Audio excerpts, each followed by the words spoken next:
Suatu saat, Nabi Musa bermunajat kepada Allah di Bukit Tursina.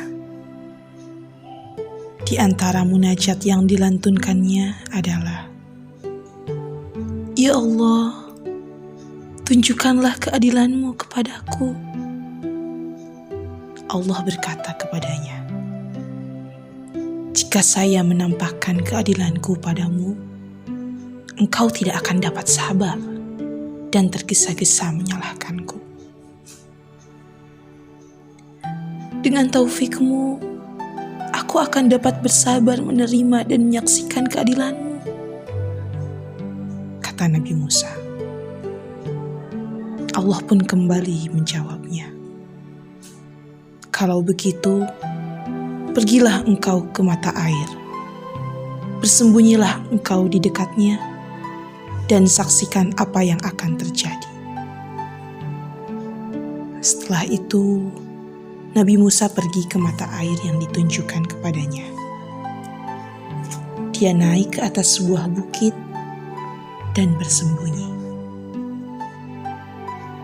Tidak lama kemudian, datanglah seorang penunggang kuda.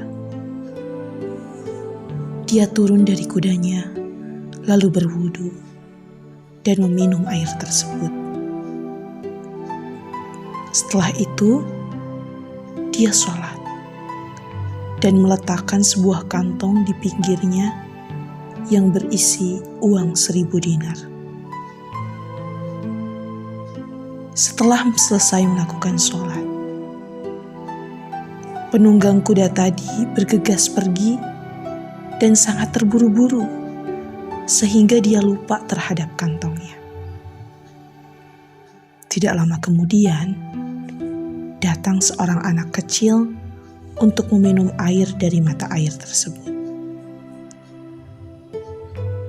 Ia melihat ada sebuah kantong, lalu mengambilnya dan langsung pergi. Setelah anak kecil pergi, datang seorang kakek yang buta. Ia mengambil air untuk diminum, lalu wudhu dan juga sholat. Setelah si kakek selesai melaksanakan sholat, datang penunggang kuda yang ketinggalan kantongnya itu. Dia menemukan kakek buta itu sedang berdiri dan akan segera beranjak dari tempatnya. Si penunggang kuda berkata, "Kamu pasti mengambil kantongku yang berisi uang di sini, kan?" Betapa kagetnya si kakek buta itu. Ia pun berkata, "Bagaimana saya dapat mengambil kantongmu, sementara mataku tidak dapat melihat?" Penunggang kuda itu berkata, "Kamu jangan berdusta, sebab tidak ada orang lain selain kamu." Si kakek masih membela diri. "Betul, saya berada di sini sendirian. Namun, kamu kan tahu mataku tidak dapat melihat." Si penunggang kuda tetap tidak terima dengan perkataan si kakek. "Mengambil kantong itu tidak harus dengan mata, tetapi dengan tangan. Walaupun mata kamu tidak melotot, tanganmu tetap dapat digunakan." Akhirnya, si kakek buta itu pun dibunuh oleh penunggang kuda. Setelah si kakek buta dibunuh, ia menggeledahnya untuk menemukan kantongnya. Namun, ia tidak menemukannya. Maka, ia pergi meninggalkan mayat kakek buta tersebut. Ketika Musa melihat kejadian tersebut, dia berkata, "Ya Tuhan, sungguh saya tidak sabar atas kejadian itu. Namun, saya yakin Engkau sangat adil. Kenapa kejadian mengenaskan itu bisa terjadi?" Tidak lama kemudian, datanglah malaikat Jibril dan berkata,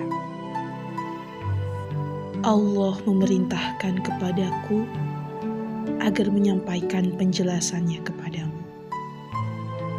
Dia menyebutkan bahwa dirinya sangat mengetahui hal-hal gaib yang tidak engkau ketahui. Dia menyebutkan bahwa anak kecil yang mengambil kantong adalah mengambil haknya sendiri. Dulu, ayahnya pernah bekerja di si penunggang kuda itu. Namun, ia tidak membayar dengan baik. Jumlah yang harus dibayarkan kepada ayah anak itu adalah sejumlah uang yang ada dalam kantong itu. Adapun kakek buta, ia sebenarnya adalah orang yang membunuh ayah anak kecil itu sebelum mengalami